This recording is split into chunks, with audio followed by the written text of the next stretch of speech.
If your iPad becomes unresponsive, you can force restart it, and this works whether the screen is on or not. But how you force restart your iPad depends on which model you have. Mine is the older type with a physical home button, and then there's all the newer iPads where most of them don't have a home button at all. If you're using a newer model without a home button, the force restart happens by pressing your volume buttons and lock button in a specific order. What you'll want to do is to quickly press the volume up button, then volume down, and then press and hold down the lock button until the Apple logo appears.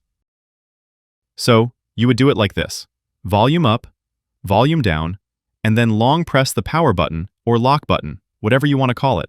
Keep holding it down until the Apple logo appears.